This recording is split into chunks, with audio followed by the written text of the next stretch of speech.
Hello, everyone, and welcome to Canadians with Disabilities and Their Allies. My name is Brent Frain. I'm the host for the show. And today I have Debbie McCoy joining me. Debbie's going to be talking about her and her mom's lived experience regarding PWD in Canada. It's such a great pleasure, Debbie, for having you join me today on the show. How are you? Good. Thank you so much for having me. What a joy this is. I've never done anything like this before, so it's very exciting for me. Thank you. Yeah, I was actually, you're very welcome. And I was actually at that point when I first launched it. I was like, I've never done this before, bringing people together about talking about lived experience. And so bringing people together across the country and around the world too. I guess around the world now too. And it's just so amazing of what a person can accomplish by bringing people together and just generally just talking about it and putting it out there and saying, hey, like, this is what I'm going through in life. Like, do you want to hear my life experience, my stories? And I bring in other groups of transportation experts, accessibility, people with accessibility experts, politicians, who then carry our voices forward. And just bring about their point of view as allies, right? And people with disabilities, them talking about it and echoing it out there. And maybe people have a lot of similar ideas and maybe their approaches on what's affecting their lives. So it's awesome having you join me. And yeah, it's going to be a great show. And just before we launch into this, Brent, I just wanted to say too, I mean, as your editor and producer, I kind of joke with you, like, wouldn't it be nice to have like 1 million followers and stuff? But we talked about this off air. Is really, it's not about the 1 million followers. It's actually who is tuning in and listening. And when you met with Sheila Malcolmson, she told you that she was tuning in and listening, and that's great. That's wonderful that you have the right people that are tuning in, and you have the ear of the right people, you know, and that to me is the most important thing. Yeah, you know, and that's one thing that I had a discussion with the honorable minister, and you know, she says, well, you know, you're so active on Twitter. I said, well, advocacy doesn't take a break, you know, and that's so true. Advocacy doesn't take a break. You know, yeah, I do take a break here and there, but I mean, but with advocacy, I don't take a break. Like, it's maybe a little bit of me time, and that's good, right? But I'm still reading up on, you know, who would be great to have on the show, who, you know, reach out to me and saying, like, you know, let's talk about what's going on in life, and connecting with, interconnecting with other people of, you know, saying like, hey, like, do you hear what's going on? How do we make changes going forward, and to make things better for people's lives?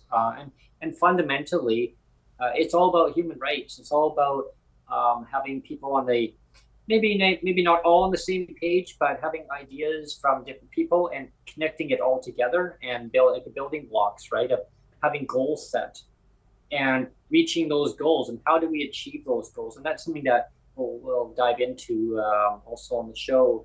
But, you know, you're right. It's on how many people are actually listening. It's not how much the audience, like, in total, who's listening is the important thing. Yeah, who's listening? Yeah, and it's so amazing on having even some other former ministers saying, tune in. They tune in. Like, this is, you know, worth watching.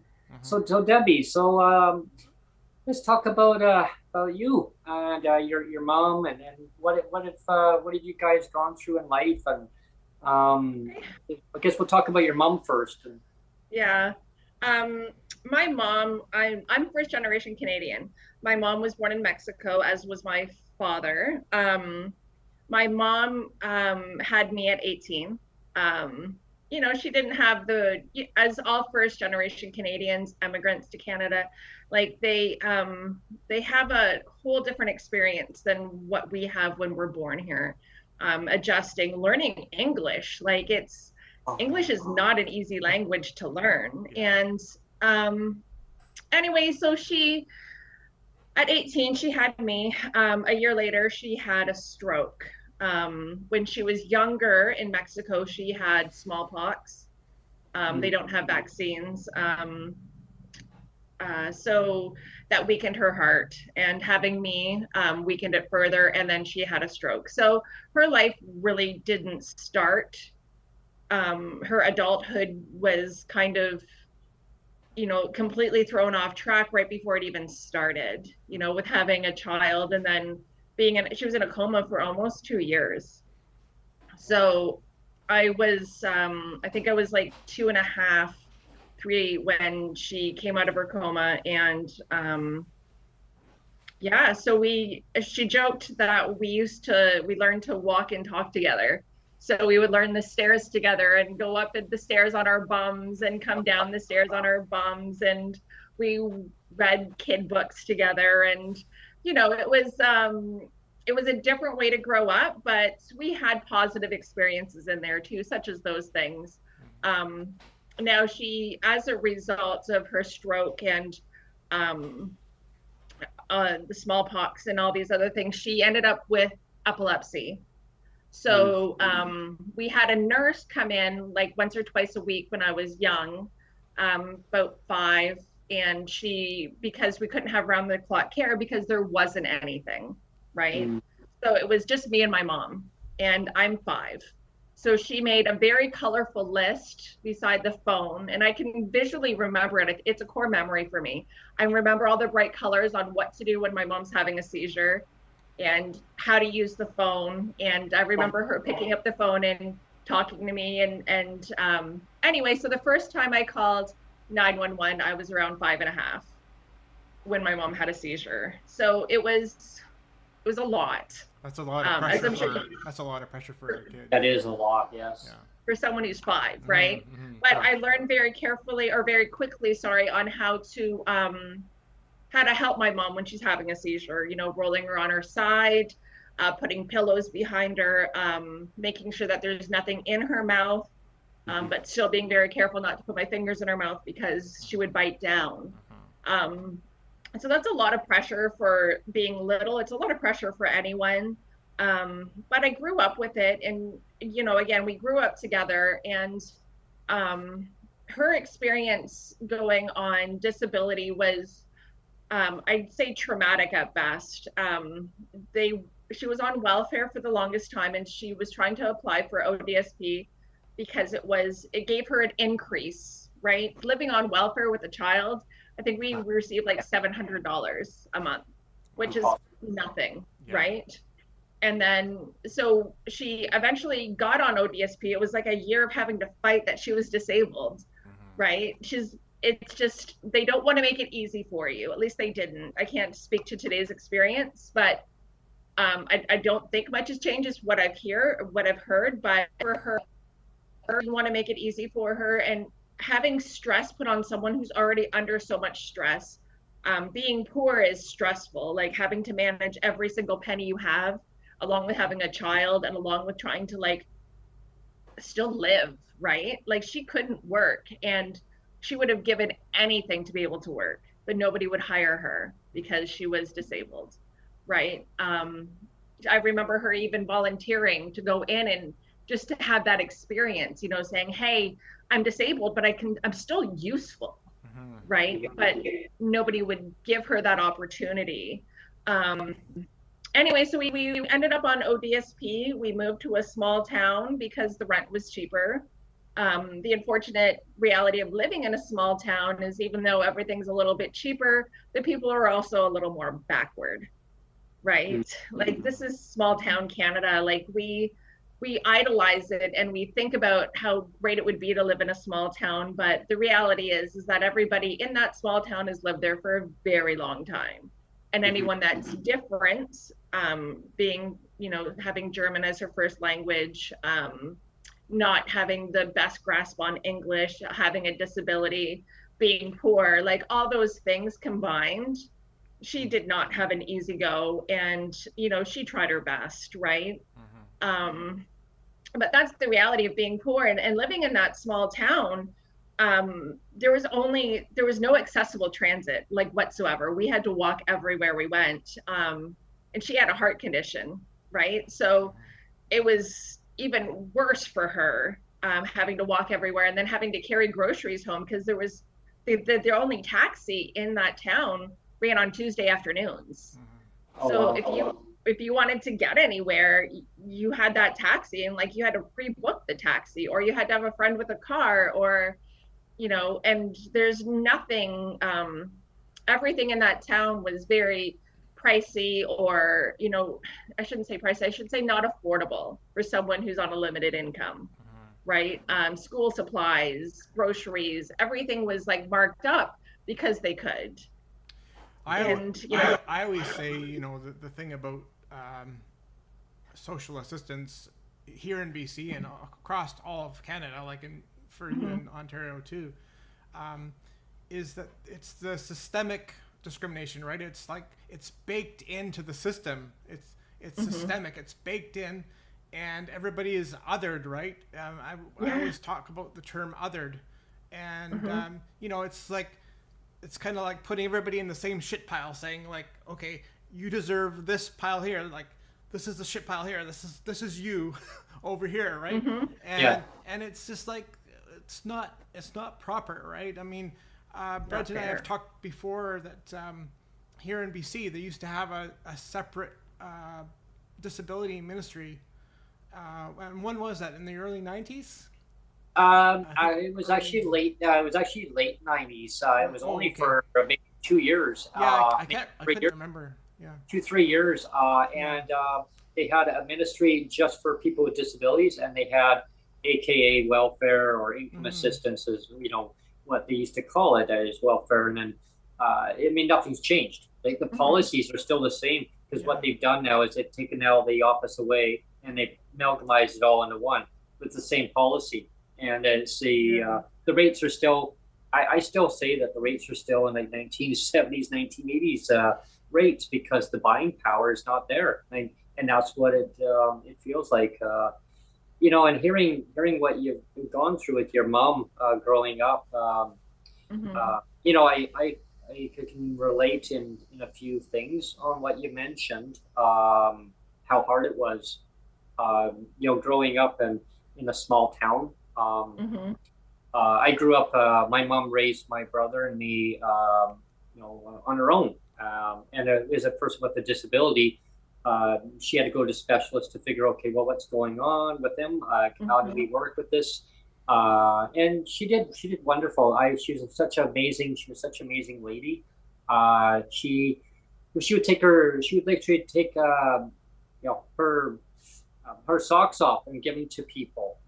She would give things away just because she put herself out there. As a single mother, she really struggled a lot financially. She was out working at like multiple jobs, and then she later in life, she developed some illnesses. She developed Parkinson's disease and Alzheimer's. And I didn't at first, Debbie, I didn't understand what was going on. My brother had moved out. She was then a senior, and she was on a seniors program where she got to still live in her own home. She was renting at the time. So she was renting to a landlord, and I used to call him uncle, because that's all I knew him as when I was a little toddler. And so I had struck a deal saying, I'm not going to raise the rent. As long as you just do fix-ups, you get a handyman in or a lady in or whoever it is to fix things or fix it yourself. My mom used to fix things all so many times. She'd be cursing away, darn it, oh, damn it, I can't. But she'd be, she couldn't figure it out. She'd get someone that she would know in to fix things. So her rent stayed the same. So it says as I grew up, living with her, my brother eventually moved out. So I was just me and my mom there because she had a senior supplement and only one, based on household income, only enough for two people could be there. So she had to make a choice, either me or my brother. Oh my It was God. determined that I had to stay because my brother was more independent. Like where he could actually, he wasn't diagnosed with a disability per se. He had other issues going on, which he still does. But anyway, yeah, it was just I stayed there to look after her, and feed the ducks, feed the chickens, cats, dogs. I mean, I hated picking up eggs. I got pecked at. Yeah, but anyway, talking about like that part is so I can kind of relate to the hard times with it. I remember her saying these tree branches outside, they were swaying like they were coming there, but we had a bad windstorm, and I thought, wow, like what's going on? And I thought isolated, right? It was one of those one-off. Right. Okay, I went outside and looked around. I don't see anything. What's going on? So I made a point to see the doctor. I said, well, why don't we go and see the doctor? Right? So when and they diagnosed her with that. Emotionally, I didn't know how to deal with it at first until we sat down, and I learned that it's okay, Brent. Like it's part of life, unfortunately. Like and sometimes like it's hard to work with, and so as time went on, I had to move, and we put her into a home, into a senior's home. She had moved to another place first because the owner had sold the house. He had passed away. His daughters took over the home. They had sold the home, and they said that somebody else was going to be moving in. They didn't move in; it was a family member. But anyway, that's rent eviction, whatever, But it wasn't. Yeah. So unfortunately, don't call it that. No, but it was arbitrary situation. She lost because it was saying somebody else would moving in. Basically, one of the family members never happened.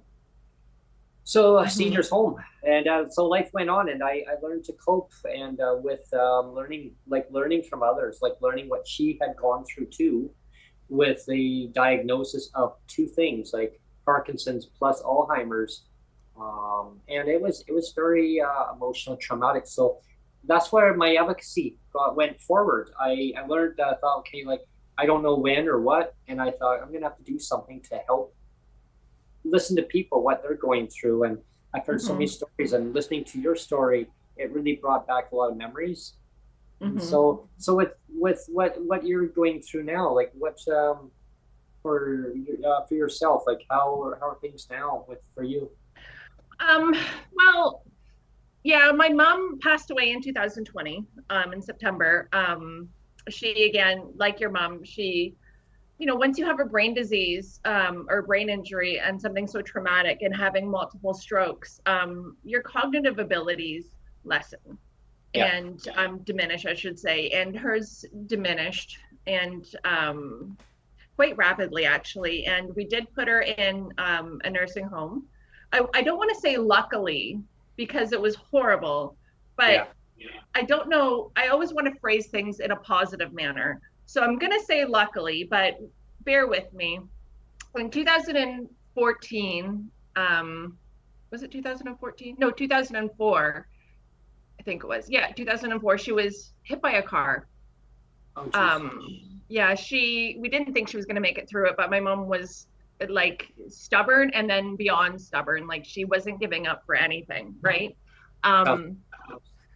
Yeah, she's just, they all the doctors knew her because of her previous illnesses. So when she came in, broken, like her whole body was broken. She was hit by an SUV going well above the speed limit, and she was just crossing the street with her walker, getting to the bus stop, which was across the street from her apartment. There were no safety crossing lights, no nothing. She didn't see the car because it was raining and she had her hood on, but the car saw her. Anyway, I digress. I'm going a little bit off topic, but because of that car accident and because of her increased mobility issues, and we decided to put her in the home. But why I say fortunately is because if she hadn't been in the car accident and her faculties had diminished as quickly as they had, she would have been in a public nursing home, a government-run nursing home. But because of the accident, we always say, my family always says, look for the silver lining. So the silver lining with this is that she got to be put up in a very swanky nursing home, like marble floors, private nurses. She got treated like a princess, and for the first time in her life, right? Like there was unlimited everything, unlimited food. She didn't have to worry about her bills. She just got to like exist as like normal people, I guess. Yeah, it was so fancy. I remember going for brunch, and you know, like they had prime rib and Yorkshire puddings and like all these things. You know, growing up, you know, we, like, it sounds horrible, but we scraped the mold off bread and cheese and stuff just because. Yeah, that's what my mom did. Cut off the ends in pieces. Yeah. You know what? It's fine. Just eat it. Just to have something to eat, right? Like it was, and there were days where, you know, and having an injury, having a heart injury, and especially now because I have my own, I can understand how exhausting it is. Like it's being disabled. It takes like, it's a full-time job. I always say that, like it's managing your health and doctors and medications and, you know, all of these things. That's a full-time job. And then having a child on top of that, that's another full-time job. And then managing your finances with like peanuts, and you're trying to spread those peanuts as far as you can get them, and like worrying about everything all at the same time. Like that's too much stress for one person. Yeah. Right. And that stress, it was felt by myself. And, you know, like having an injury, having a disability now myself, I always think of how I wish I would have been handled when I was young. So it gave me, I guess, that perspective on how to help my children understand what I'm going through, you know, because I've been there. Right. Well, and that's it. It's you know, your lived experience and passing it on to others on maybe ways of coping with different scenarios, right? And and especially when you mentioned about scraping by to make ends meet, like. And I remember, Debbie, my gosh, my mom would be getting a knife and cutting off the end pieces of bread, and it was mold, and then making a sandwich and throwing there, and then she's like, oh, darn it all, and she'd get the cheese out there, and you know, some people say, oh God, how can you eat that? I remember cheese and then some peanut butter and cheese, like peanut butter and cheese sandwich, but cutting cheese off and like scraping the mold off there, and you know, throwing it in there. You're just trying to like get by, right? And you know, the things that you do to survive, right? When I say things like, you know, some of my friends, you know, they didn't have the same existence that I had, or the same experiences that I had. And, you know, going to the movies was a regular thing. Having cable TV was a thing, right? Like, and they go back and they make references to these movies that I've never seen because I couldn't afford to go to the movie theater, right? Like I couldn't afford to do anything. I didn't have those abilities, I guess. Like we couldn't afford to spend $20 for me to go to the fair, or, you know, get a ticket and go and see all these things. So the references, and they're like, well, how do you not see that movie? Or how did you grow up not seeing that movie? And I'm like, well, that was my life, right? Like there's poor and then there's poverty. Poverty is it's a whole different world. You know, being poor, you know, managing paycheck to paycheck to paycheck, I get that. I've experienced that. Poverty is a whole different beast, and there's only so many people in this country that have experienced poverty, and most of those have disabilities. And it's that's why I'm so hopeful that this benefit, the Canadian Disability Benefit, is going to be able to, like, you know, help someone take a cab to the grocery store, have someone be able to, like, you know, I'm exhausted today, I'm going to treat myself to a pizza, you know, like just like what everybody else gets to experience on a daily basis, just once, you know. Like I just feel I often drive to the Walmart in my neighborhood, and I see moms with their walkers, and I see kids sitting on the walkers, or on their electric motor vehicles, like the little scooters, and like my heart breaks for them. But I understand what they're learning from living that way. You're becoming a closer family. You're going to have a lot of troubles, but I get it. And people look down on that, like, oh, why can't she get a job? Like, we've all heard it. I had someone over the other day, and they're like, I was talking about the Canadian disability benefit and how excited I was and how many lives this is going to change potentially. And like how it's just going to lift a whole lot of people out of this pile of crap. Right. Yeah. And I was so excited about it. And he said to me, must be nice. It must be nice to be disabled and to be able to have that free money. Yeah, that's crazy. Right? It's the mindset, though, Debbie, and that's kind of what people can't really relate to, because if they haven't lived that experience, they don't know. They just think, oh, well, get a job. Just the job be the solution of all. Is it? I mean, what I was going to say, Brent, is another thing that people don't get is just the amount of effort it takes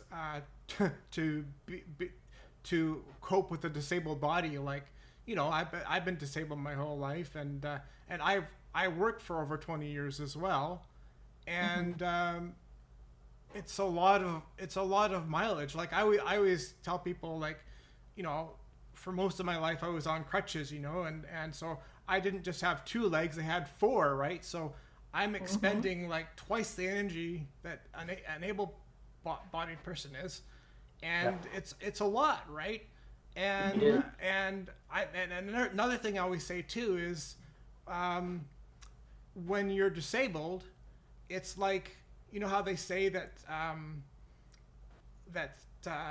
what is it? One dog year is equivalent to 7 or 8 human years. So I always say that having a disability is like living in dog years, right? Or like working. So like 1 year of working for me is like almost like a dog year, like 7 years. You know what I mean? Like it's way more effort for me to work, and I used a lot more mileage, and and I had to really look after myself and really invest in that, and it's expensive, right? And it is really expensive. People don't understand. And and that's I mean, for myself, like I had worked for many years. I mean, I had worked from like when I was like 15 years old. Actually 14, really. And I'd done a paper route, and I wanted to start working when I was 12 doing a paper route, but they wouldn't let me do it, Debbie. They wouldn't. No, the newspaper company said no. You have to wait till a certain year to be able to do that. But I got out there, and I did what I had to do. Like my mom would say, well, if you want a bike, Brent, you're going to have to go out and actually make your money for it. You're going to have to go out and do this. Go and mow a neighbor's lawn if you need to. Well, I couldn't. I mean, my allergy would just go. I would have to take allergy medicine, histamine, and oh my gosh, and I'd be a wreck when I got home. But I kept pushing myself, and as years went on, going through high school, and some of my high school pupils would be, they'd be getting these jobs, and Brent, go and why don't you do this? I couldn't. Like I said, well, unfortunately, I'm not able to do that. That kind of work. Anyway, as long story short, so as time went on, I got into grade 12. Well, there was a new McDonald's opened. Oh, everyone's getting these jobs in McDonald's. So, Brent, you should apply. My teacher said, Brent, apply. I go, I don't know what I can do there. Well, they'll figure something out for you to do. They'll figure out. I said, I can't do cashier stuff because the font was too tiny. It was too tiny. But I said, but you know what? My mind says, yeah, Brent, you can do this. Yeah, sure. They'll work with you. So I applied, and guess what? They turned me down. They said, and their excuse at the time, I fought it. I was emotionally really upset that everyone else in my class got the job, brand new store. I saw it getting built, and they wouldn't give it to me because they said, oh, because your disability is going to get in the way, and the company doesn't want to deal with it. That's what they said. The company doesn't want to deal with it. You'd be too slow, and we want people to be fast, and we don't have time to deal with somebody who's too slow. Not saying that you don't get it. Is that we don't have time to train you And I said, but I want to be trained. I want to learn. I want to be able to do that. Yeah. So I fought with it, and they finally, I guess they caved, but they put me into a different store doing cleaning. Oh, learning grill. I mean, fine, but I wasn't happy. But I still wasn't fast like I was, because hand coordination. I went through the process. I learned everything as time went on, which is great. I mean, and I'm not going to promote McDonald's and saying, hey, they're the best employer. One thing I am going to say, though, is to everyone is, doesn't matter what company it is, if the person is able to do something, like, please work with them, work with that individual, understand, maybe can we work, do things a little bit differently to, when I say not the person is different, but the company to do something differently, of saying, how can we make things more adaptive? I forced a company that I worked for, and I'm not going to say which one, but I forced a company to put adaptive technology in there. They said it was going to cost them $10,000 to do it. We said, well, then do it. It's a business write-off. You can write it off on your business taxes. And so they put all these monitors up.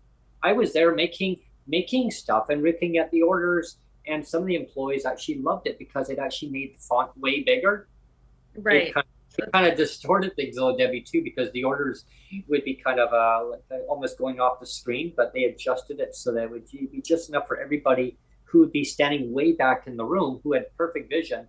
They could still see it from way back and doing other work. So they were able to say, hey, there's an order coming up. Well, let's make some more preparation stuff. So it actually worked well with that technology. But as time went on, it was time for, at that time, I felt I needed to go back to college. I needed to do something different. Academically, I learned, hey, what would I be good at doing? Like, the government said, say, you know what, we're just going to put you through a reassessment academically to see where you're at, what your attributes are, Brent. I go, well, I know me. So I did videography. Yeah, well, let's see if you know who you are, because we don't know who you are, but let's learn from each other. And I learned that, hey, communications of working with people. And so I approached Neil. And then fast forward, I approached Neil back in December. And then Neil and I kind of stayed in contact here and there over time. That was December 2019. Yeah, but I reached out with them to December of 2021. And I said, hey, Neil, I got an idea here. And it's, was that 21? Yeah, it was December of 2021. And you're like, well, I don't know. I mean, I guess we could try. And Neil will tell you the story on that. Yeah, I mean, like, I'd never really done anything like that, but I was like, sure, let's give it a go. So let's wing it. Yeah, so we've been winging it ever since. Yeah, well, you're winging it pretty well. Well, I learned about over time about videography, about interviewing myself, talking through a camera, and we learned that through college too. And over time about advocacy, dealing with social media, like news outlets, have all these cameras stuck in my face and microphones right here, and about building up self-confidence and public speaking and just being yourself. And I had a person who he was a Federation of Labor, and he was a pretty harsh guy dealing. But I just saw him on NewsHour just recently in British Columbia. He's actually for the Health Authority now. He's the CEO up there.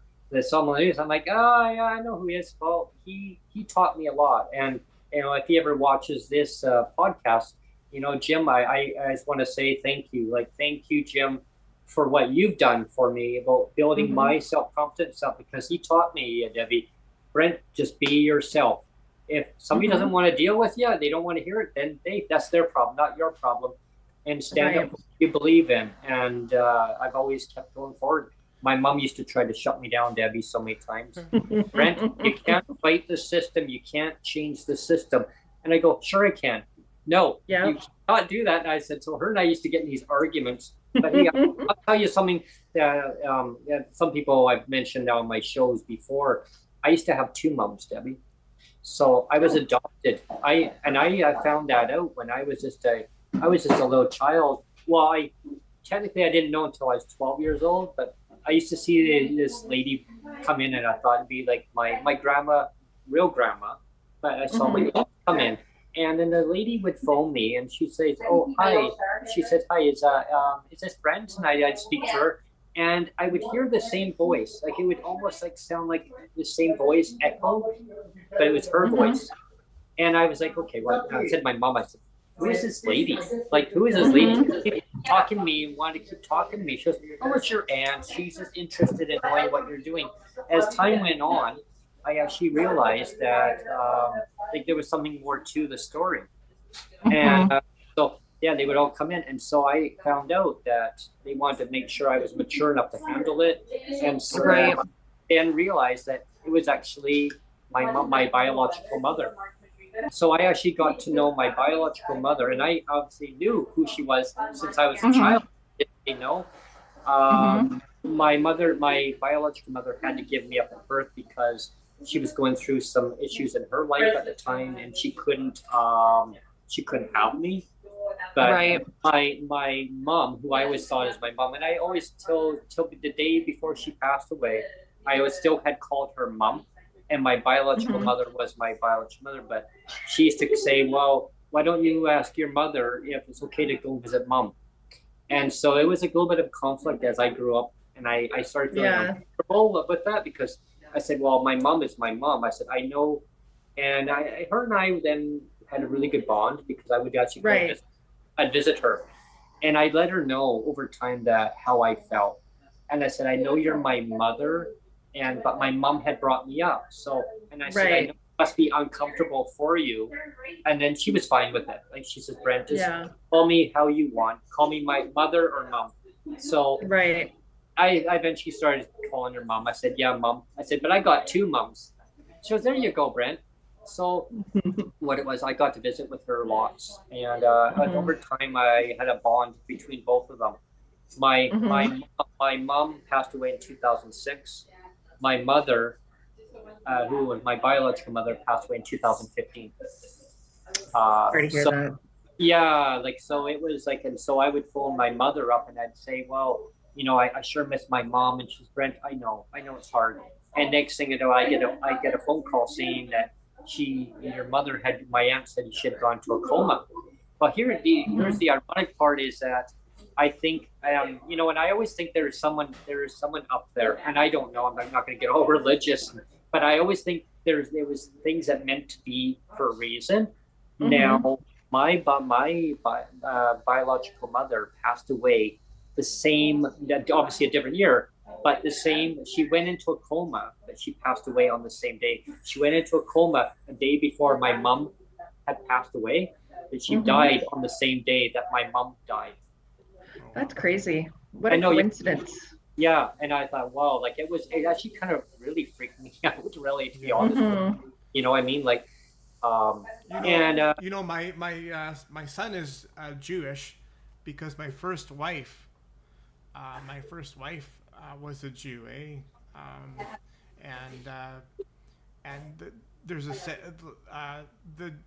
the Jews believe that there's no coincidence with God, or I mean, if it's just, you said you didn't want to get religious, but their big thing is there's no coincidence with God. So yeah, the reason why I say I don't want to get religious is that in case somebody's watching it, I don't want to offend anybody. But you know what? I understood, like after I had talked to my actually family doctor at the time. Like I would sit down and they told me everything's gonna be fine, Brent. Like unfortunately, it's life.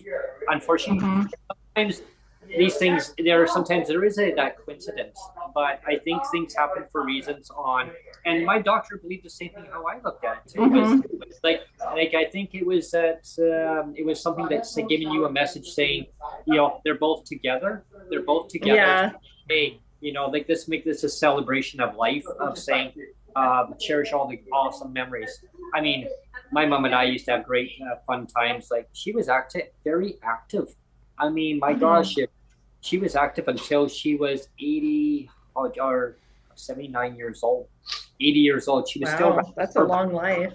She was still riding her bike when she was 80. She passed away later that year after we had put her into a home. But yeah, I mean, amazing, eh? She'd be pedaling away to the grocery store because she didn't drive. So she'd be putting a big basket on, loading all these groceries up, and wrap traffic back. You make it work, right? You gotta do in small communities, and I've just learned over time in life that never to take things for granted, just to kind of just go with the flow in life, and be there for people to talk to, and for whoever it is, just be there, and just to talk about your life of what you're going through, and then maybe people have other ideas or saying, hey, I'm going through that. Like, this is great. Like, we having this open communication, and then that's what life's all about. And about the C22, though, I'm going to dive a little bit into that, so that people that are watching kind of get a better understanding of.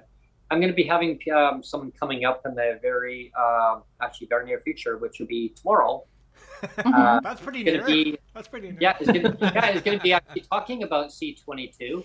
You'll probably want to tune into that one, Debbie, too. Yeah, I will, definitely. Cheryl Hardcastle.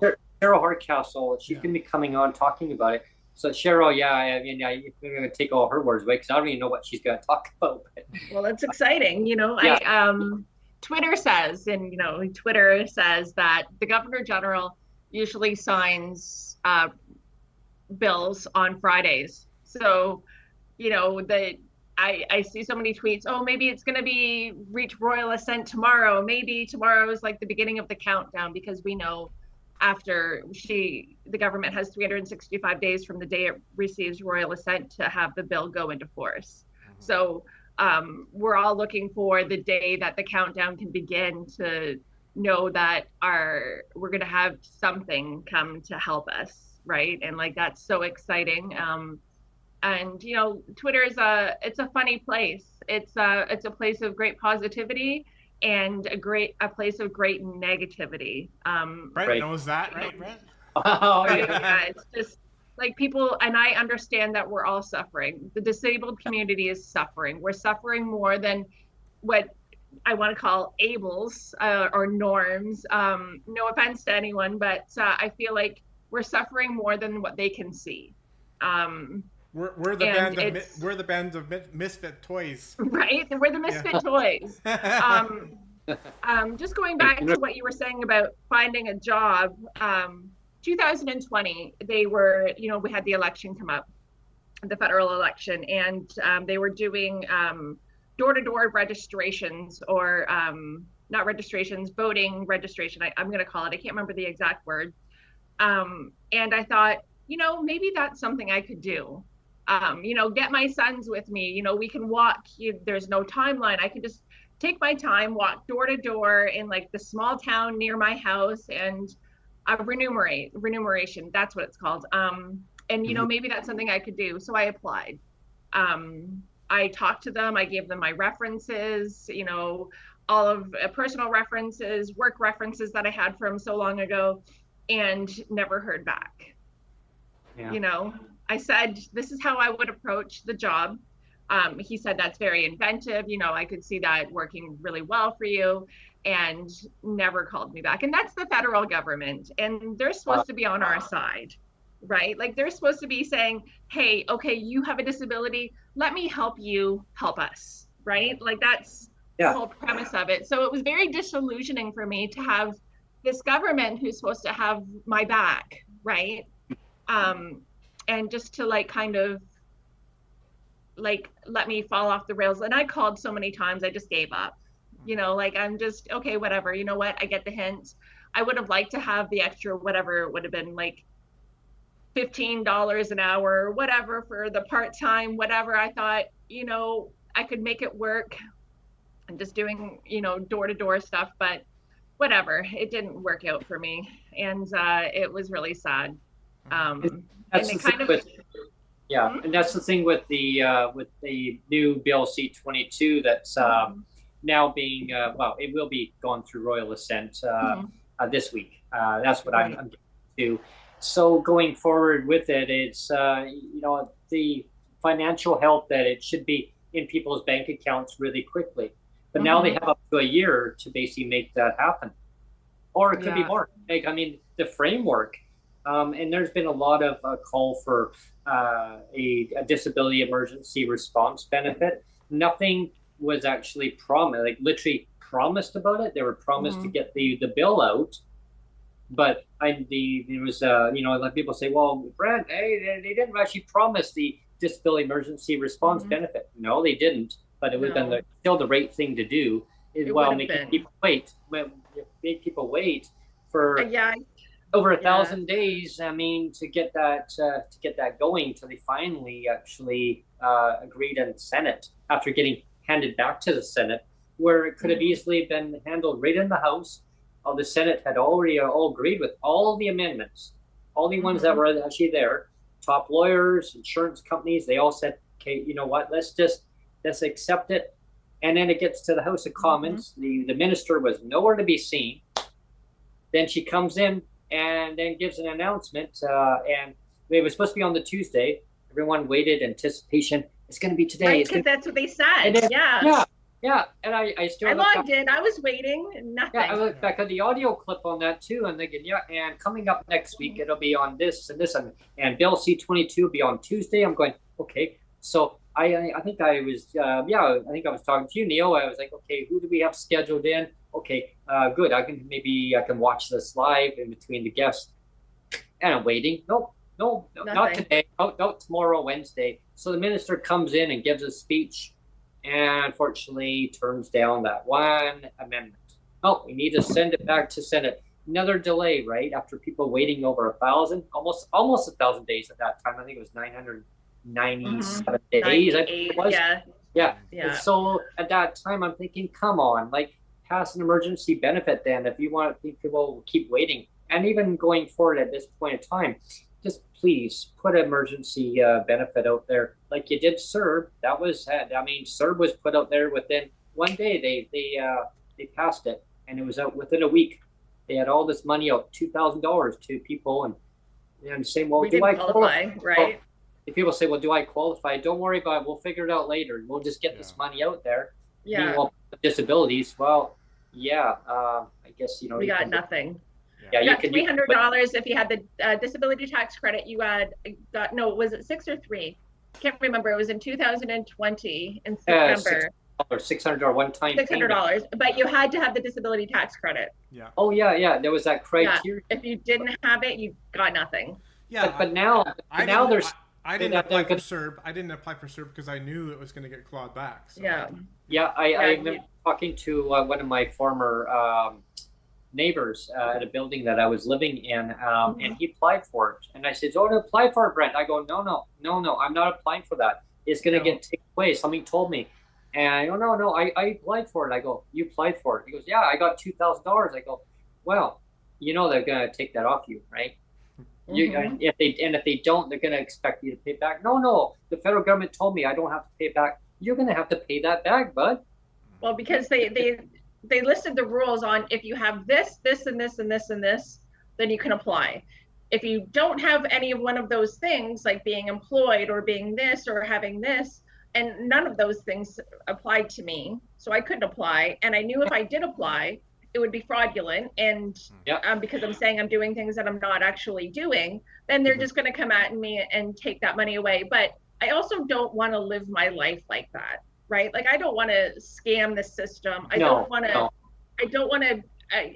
give them a reason to have anything negative to say about disabled people. Like, I don't want to be part of that. I always try to govern myself with that kind of integrity, you know? I don't want to take anything that doesn't necessarily belong to me, you know?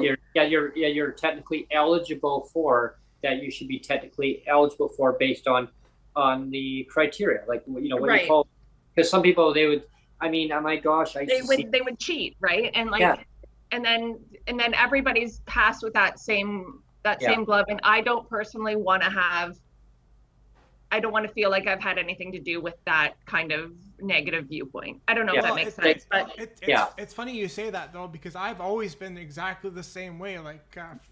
For me, autonomy is huge, right? I don't want to ever feel like I'm beholden to the government for anything. Exactly. I don't know if you know my story, Debbie, but for the last 10 years, the provincial government here has been clawing back my Survivorous Pension, and so it's been about 10 years, and And I've run the numbers, and so in about 10 years, the provincial government has clawed back like $65,000 from me, right? That's supposed to be my pension money. They've clawed it back.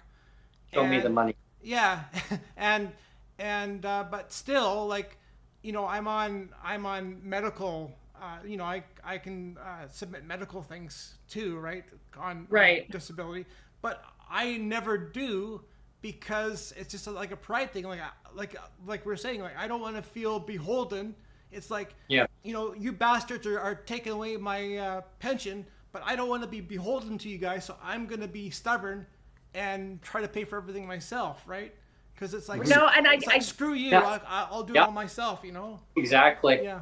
I get what you're saying, and I'm not the same with regards to that. Like, on my taxes, because I have the disability tax credit, and the government knows I'm disabled. And just a sidebar to anyone who's watching who has a disability, and if you haven't applied for the disability tax credit, it used to be very convoluted. It used to be very time consuming and stress inducing, and nobody wants that stress, but do it. The system has been streamlined. Now you fill out the form. It's like a 2-minute form, and then you have an email to send to your doctor. The doctor fills out their part, and they email it off to the government. And the processing time is supposed to be within like 6 to 8 weeks. It used to be months. Now it's weeks. So I strongly suggest everyone apply for it, not just because of the tax credit. Like a lot of people on disability, like my mom at the time when I applied for her, it took like everything, and she's like notably disabled. And I still got it back for her, but she was able to transfer the credit to me because I'm her caretaker.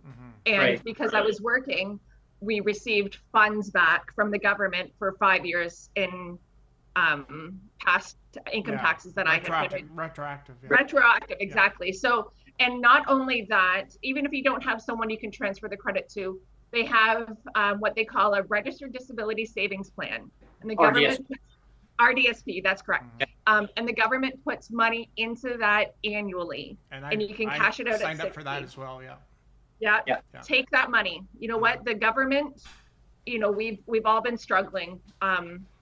Take the money, do it. Cash it out when you're 60, and help yourself, right? Help yourself with whatever it is that you've been needing. I have no problem putting in things like you. I understand where you're coming from, though, Neil. I understand the pride and just the medical side of things. Like, actually, just as a sidebar, like, I'm getting a new wheelchair, like, because I broke my hip back in January. I used to be on crutches full time, but I broke my hip in early January, or I guess it was late January. So as a backup to my scooter, I've decided that I'm going to get a manual chair. And so it's actually going to be the first big ticket item that I'm getting the government to fund.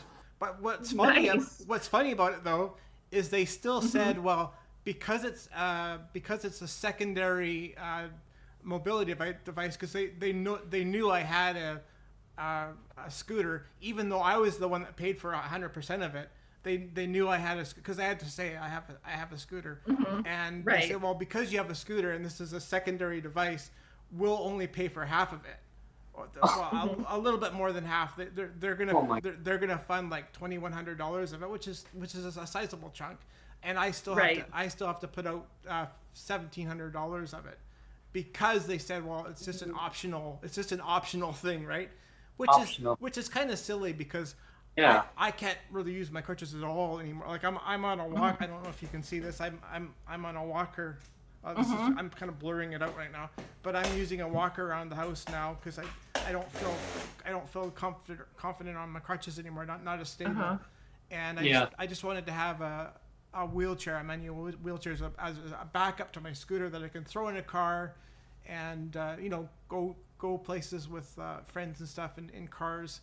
And it's kind of sad to me that the government says, well, an added mobility to get in a car and go to church or something with your mother-in-law is considered an optional thing, no way I look at it is, like partial, and when they say partial, it's like you should say the government. So is it partial in the front of the scooter, or is it the back of the scooter? Partial funding, like Yeah. which part of the scooter do you get? You know, Which part of my disability is partial?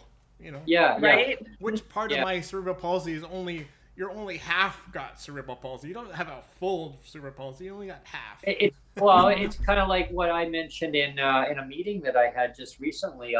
I told the story about trying to be reassessed, and I tell you, I could hear a pin drop in the meeting that I was in. I said, because they mentioned about a computer system that was last updated by a previous government. They mentioned, the minister mentioned, in 2002. And I went, oh, 2002. Wow, that's over 21 years ago. And I said, well, and then everyone kind of looked at me because I got, and we were in a big meeting around a round table, right? And so I said, well, that magic number, 2002, wow, that year rings a bell. And they're like, oh, really? I go, yeah. Yeah, that was the same year when the government, she was going through it. The government of the day was going through about reassessments. And they were going through files. Mine was one of them that they decided to go and try and pick on and to see if I was actually still disabled.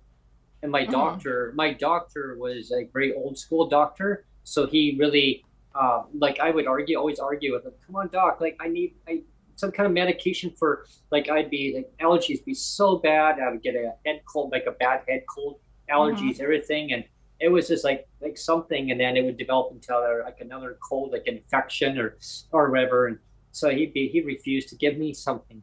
So when the point is that he would be right by the book.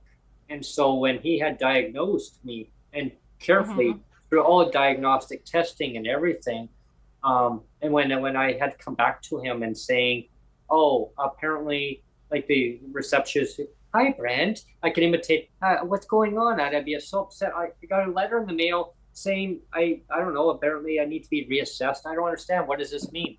Well, bring it in. Let me take a look at the document. And of course, the receptionist, and I'd come in and nobody else in the office, and she'd look at, this makes no sense. I need you to see the doctor. Oh, well, there was a bus strike at the time. So I had to come by handy dart to get all the way out there. So I had to come back the next day because the doctor needed time to look over this form. So I had to go back again. And handy dart in British Columbia, you need to book in advance. Like you need to know when you need an appointment. There was no buses. So I had to take handy dart all roundabout way, which normally should have only taken maybe 25 minutes to get there. It took me 2.5 hours to get there. Yeah, we have the same kind of, when my mom lived in her apartment, she had the disability transport, like the LTC version of it. So they would come and pick her up, and then they'd have to go all the way around the city and pick everybody else up. Then they drop her off at her appointment, and then she'd have to call, and then they'd come back and pick her up and take her up. So what would be an hour trip for me, because I drive, it took her all day. And like, that's another point, is being disabled is exhausting, right? Like, just trying to like go to appointments, like it shouldn't be this hard. And there should be a lot more compassion, Yeah. What happened was, compassion and respect. Compassion and respect. Exactly. So I knew they were going to, they were going to come back in an hour and a half to basically pick me up. Well, at that day, I then realized, oh, okay, well, I have to go back now the next day and see the doctor because he needs time to look over this form. Because I said, well, can you fit me in now? Like, handy dart's going to come back in an hour and a half. I'm sorry, Brent, but the doctor needs now time to look over this. He can't just, just look at it and go, oh, okay. So, oh my gosh, I had to now kill time. Well, there was a McDonald's next door. I just sat there. Yeah. I didn't have any money on me, so they had no problem with it. I just grabbed a glass of water. I said, "Can I get a cup of water?" Sure. So anyway, back the next day I went. Okay, long story short, I went back. The doctor literally lost it.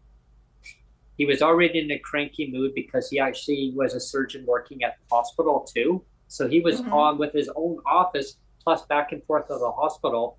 And I guess he had a really tough morning. He had surgeries to do. He was a surgeon too. So he had a lot of things on the go. So he was in an irritable mood, knowing that he had to get to this form. So I get in there and he says, I don't know why you're here. I said, hi, doc. And it was, fine. Brent, you know what? I've known you since you were a little shaver. I mean, you don't even remember that because you were so tiny. Wow. Mm-hmm. But you know what? Like, I know who you are. I know what your weaknesses, versus pros, cons, everything about you, Right. right? And but you know yourself better than I do in different ways. But I know you physically, and I know Mm-hmm. everything. And he says, I've already diagnosed you. Why do I need to go through this again? Like, what's changed? I go, I don't know what's changed. And he goes, did you all of a sudden have no disabilities, Brent? Did they just magically disappear? I go, yeah. And then Neil and I always joke about these magic things that just, pink unicorns. Yeah. Yeah. But no, like he said, did you magically disappear? I go, no. And like, he was madder than mad. He actually told me to leave the office. He goes, okay, you're going to have to come back. I'll get my receptionist to schedule you to come back in a couple of days. I need time, because I need to make an important phone call. He goes, actually, you know what? Stay in my office. Went to his office in the back, in his own office, and I heard yelling and screaming. I never in my life heard the words coming out of a doctor's mouth. And he closed his door, and I'm sitting in, they have like little waiting rooms inside, with all their equipment and the stethoscopes, and I'm sitting here like he was in there for, my gosh, like at least 20 minutes. I'm sitting here and the receptionist is up front, and I'm looking at these stethoscopes. I'm like, oh, neat. I wonder what this does. So I'm looking around. Oh, neat. Okay. Oh, that's cold. I'm like, so I'm just like looking at this, and boredom, right? Yeah, so I'm bored. I'm like, oh, there's a little bed there. So I'm going, and I was tired because I was up so early. So I actually laid down on their little bed, there. I'm like, okay, I'm gonna lay down and I'm just gonna take a little cat nap. Next thing, the doctor comes in. Where do you think you're in an operating room or something, Brent? I'm like, what? And he goes, no. So he comes in. He goes, you know what? I'm done. I'm done with the government. I'm done with this. Like, this is not happening. So yeah, you know what? Don't come in 2 days. I've actually sent off a letter to the government. He said, a class action lawsuit. I'm like, oh my God. Like he said, yeah, like I'm done with them. So I'm done with the BS. So thank you. Have a great day. Literally 2 days later, Debbie, 2 days later, I got two ladies showed up at my door, and they had tears in their eyes but they were messengers, in tears and joy. That they said, here's a letter for you, an envelope, sealed envelope. And it was like saying you've been re-put back on the system automatically. Like, it backfired on the government. They're trying to save money. And and so going forward, that was Gordon Campbell. Remember? That was. He did a complete slash and burn of everything. In fact, that's when I lost my job with the my first job was with the Ministry of Environment for 4 years or so, 4.5 years, and then I did 2.5 years with the Ministry of Highways. So I was with Ministry of Highways at the time, and Gordon Campbell came in and he just slashed and burned everything and closed a whole bunch of offices, and one of our offices was the one that got turfed, and so basically everybody lost their job, right? Wow. I mean, and like when we had our meeting, and I didn't want to say, like I said to the minister, I think she's thinking, oh, Brent, please don't say the name. And I didn't. I guess kept my mouth. I just said, all I know is my doctor said who the finance person was, who the finance minister at the time was, and I left it. And the minister, when we had a meeting just a couple of days ago, and just looked at me, probably thinking, please don't say, please don't say. And going forward, I'm just hoping that the government understands that is not okay. Like, a person is assessed, legally designated, assessed by a physician who puts you through all these testing in life. I mean, they would know what's going on here, because they can't just up and lie on forms. Legally, they are not allowed, bound by to lie. They had people that were amputees that had to prove, oh, is your arm still gone? Is your leg still gone? Oh my God, right? It's ridiculous. I was in a car accident in 2014, again with the silver lining. I was in a car accident. It was really bad. I have like scars and my whole body was broken, and it took me a long time. I had to learn to walk again. I had to learn how to function again, and I had a brain injury on top of it. So it's a lot. Luckily for me, I had my husband as support, but we also had, my son was 5, and my youngest was almost turning, 4, and my youngest was turning 2, had just turned 2. So I got into this car accident, and I got airlifted to the hospital. I joke that at least I got a free helicopter ride, and my whole body's broken. I had to use a wheelchair. I had to use a walker. I experienced what life is like using a wheelchair and trying to, like, even just go and buy a shirt. The stores aren't equipped to for disabled people in a wheelchair or even in a walker to just go in and, give them, like, help their business. Like, I used to have to sit on the floor. I used to have to sit on. This is going back when I was, like, a preteen. And I used to have to sit on the floor to try on clothes. And you know how they used to have, like, privacy curtains, but, like, curtains would go all the way to the bottom.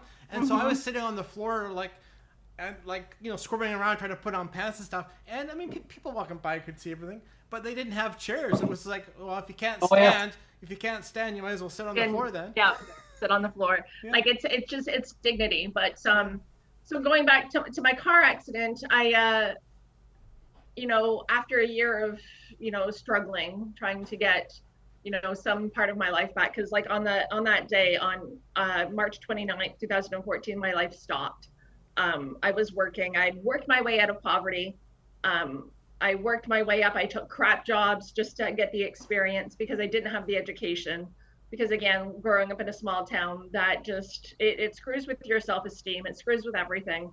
And so you take that out on yourself. Like, there's a lot of self-hate being disabled. You're like, why can't I? Or being poor, why can't I? Why do I have this? And you have to work your way through it, or you have to have help. And I unfortunately took the hard way. And anyway, going forward, I took a bunch of crap jobs until I worked my way up to getting a job that was, like, awesome.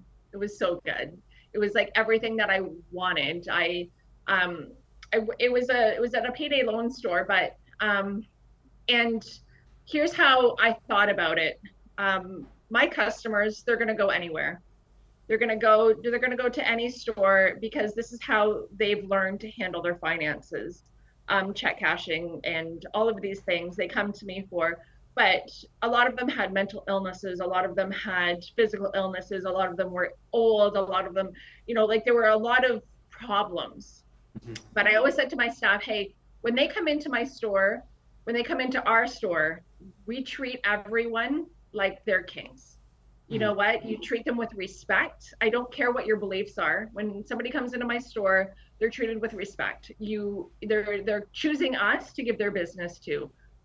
So they're going to be treated with respect. I don't care. I don't care about, what they look like, how they talk. You treat everyone the same way, no matter what they're doing with us. And I always felt good that I was able to help people at least have some dignity when they were, experiencing financial hardships. But going forward, so March 29th, 2014, I was in a car accident. My whole life stopped. I was in a nursing home for 10 days. I was, I got to go home to my family, but I still had to use a walker and a wheelchair. I still had to learn how to walk and all of these things. But a year later, I was diagnosed with pulmonary hypertension. So what that is my lungs were no longer producing nitrous oxide. And I don't know the whole ins and outs of it, because honestly, they've told me 1,000 times, but it just doesn't stick. So whatever, right? Whatever sticks to the wall, I'll keep. But, exactly. Right. So my lungs don't work. And because my lungs are in such distress, it puts distress on my heart. So my heart is, it's having troubles trying to keep up, because it's not getting enough oxygen. It's not getting enough support from my lungs. So essentially, my body's fighting me to live. I don't know if that makes any sense, but I have to fight my body in order to just exist, right? But I would have gotten this disease anyway.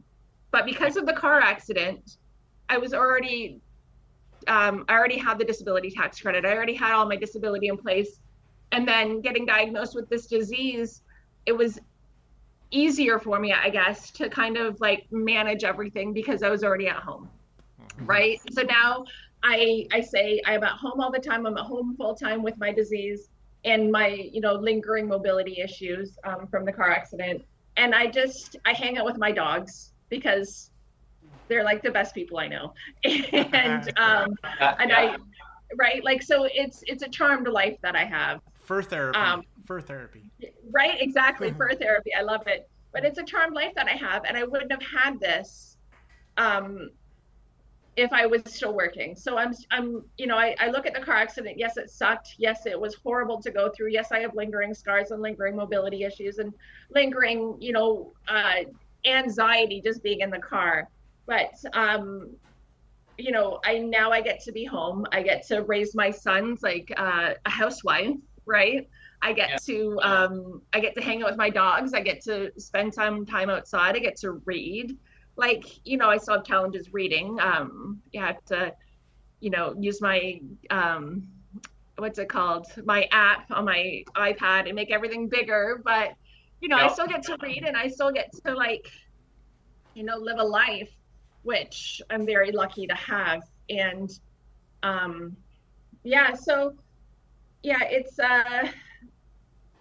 it still sucks to be on disability. It still sucks to have my private insurance company. Every year I have to go in for an assessment too, even though my disease isn't ever going away.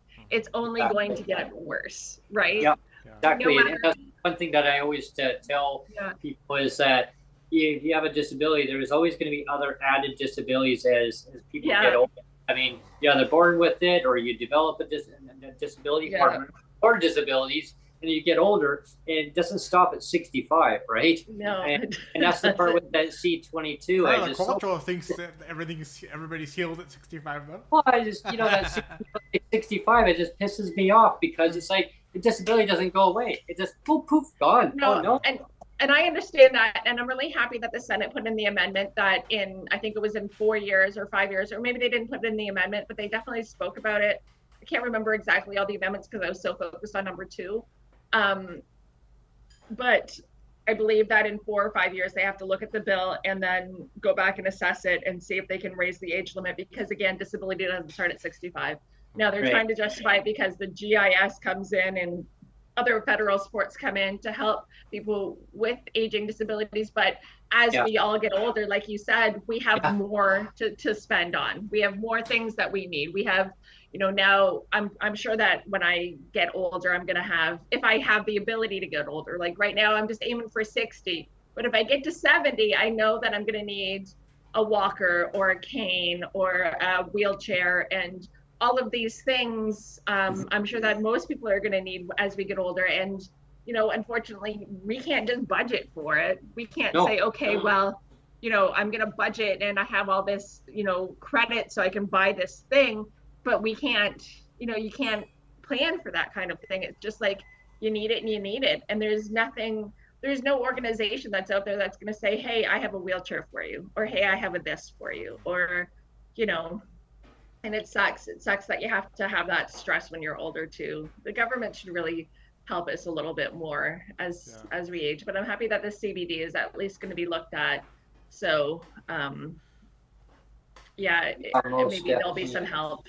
We've blown by the top of the hour, so I just didn't know if we wanted to wrap up now or not. Do you have any closing comments, Brent? I want to thank you, Debbie, for coming on. And, you know, I'm learning from your lived experience and kind of using examples of maybe other people too of putting things into context of saying, okay, well, like this, it's like a domino effect, right? There's different things of why things happen, and just putting everything into context, it really it reassures that hope of yes, you can push forward. Yes, there's people around you that care and that are there to support what you're going through. Are you talking to maybe if they're not directly there, if somebody's going through it, they say, well, I don't have somebody to talk to. Well, there are people that are Come going on through Twitter. yeah, go on Twitter. Yeah, I mean, Yeah. and you know, there's that connection of kind of relating to what people are going through. Now, everybody doesn't go through the same thing. Like everybody's disabilities are their own what they're going through. And well, I guess my message I have out there for people is just they never just judge like or look at a person of saying, oh, this is what they're able to do. This is just go for it. A job's a job. Like look at you have to understand like everybody's different, and nobody needs to be like when I say different of their disabilities. Like don't give a like a one size fits all. Oh, okay, no, it's everybody's situation is their situation, lived experience, lived their life, and the politicians have to understand that. Like it's making a decision of if it's provincial disability, if it's federal a federal new program. You really have to look and listen and get the help out while something is getting developed. Get the help out there for people. In the meantime, if they're not going to do that, provincial governments need to take their responsibility and making sure they take care of their citizens and making sure that they have fundamentally enough for housing, enough for food, enough for your basic necessities in life, toiletries, you name it, and their disability related equipment. If you need, a person needs that help, they need that extra support, don't question it. Don't keep questioning why do you need that extra help? Like, you know, you go into an office, why do you need that? Why are you not budgeting better? Like, really? Give the rates. I mean, my gosh. You know, and I mentioned this in a meeting that I had too, but just briefly I did. But I guess with that being said, I mean, it's always a pleasure, Debbie. And I always say this to the guests too, is I'd like to have you come back on. Okay, I can do that. Just before we go, I just wanted to just say that, you know, our disability community, we understand each other, and we understand how much it sucks. And I want to just say this one thing about my mom. At Christmas time, we would always because you get your taxes earlier, you used to in Ontario, we used to be able to file them for this year, we would be able to file them in December and get our tax money. So we would always get it on December 24th. My mom and I would always go on the busiest day of the holiday and Christmas shop like bandits, right? It was a rush, but it was something that we loved, and it was something that like a tradition, I guess. But anyway, after a day of shopping at the mall, we stopped at Burger King, and my mom loved Burger King. And she always got a Whopper to go. And we're standing there and we're waiting for the bus to come. And across the street, we see a man who's obviously fallen on very, very, very hard times. And he's digging through the garbage. He's trying to find something to eat. My mom sees that, you know, she's got this walker, and I'm not paying any attention, right? All I see is her crossing the street against the light too, may I add, breaking the law, but whatever. She was just like that. But she crossed the street and she gave this man her extra Whopper, and then, you know, and then came back, and like it was like the most selfless thing I've ever seen anybody do, you know, like it was a beautiful thing. And I think taking care of each other is what we have to do, because we don't have any other choice. We have to take care of each other. We have to like go out there and help each other. If you see somebody struggling, you know what, don't mind your business, go ask if you can help, right? Like see if there's anything you can do to make that person's suffering lessen. You know, it doesn't take much to do, you know. If I don't know, I complain a lot. I have a very feisty side to my personality, and when I don't get, when somebody screws up an order or whatever, I will go in and complain, because I just don't have the, you know, the filter not to. But they always give me like extra like food coupons or a gift certificate or whatever, and I keep those in my car for if I see someone who's struggling like that, and I hand them out to them, because food shouldn't be a right, optional, or it shouldn't be optional, right? It shouldn't be something that you deserve. It should be something that you're given. Maybe not Burger King, maybe not treats like that, but if you're standing on the side of the road with your belongings in a cart, it's clear you don't have many options. right? So just take care of each other. That's all I got to say. Thank you so much for having me on. What a treat this was. I've never done this before, so what a treat. And you guys are just top notch. And thank you so much. And thank you for being so patient with me. It's disabilities, you know what? Like sometimes, like my MRI appointment, it just came out of the blue, and you don't sometimes get a choice, right? You just gotta go. Life happens, as they say. Yeah.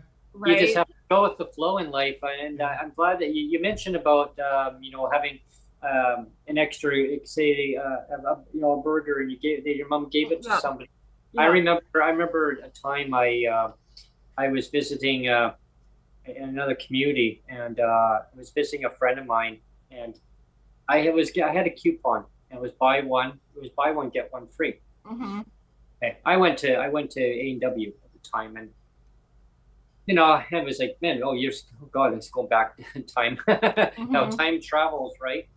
So anyway, I couldn't eat all that. It was a whole meal, and it was an extra burger, right? And I saw a person, same thing. I saw a person who needed help, and I know wasn't about to eat it because I didn't want to go to waste. And I looked at the store, and I said, well, you can just pretend that you gave it to me, and you guys can give it to your employees. One of your employees can have it. No, we can't do that, sir. You can take it with you and do what you need to do. Well, I saw a homeless person who I would see from time to time in the community, and it was in the Lower Mainland. I was out in an area called Maple Ridge, and the person was really having a hard time. And I knew that, and I said, can I make your day? Can I make your day a little bit brighter? Nobody can make my day brighter.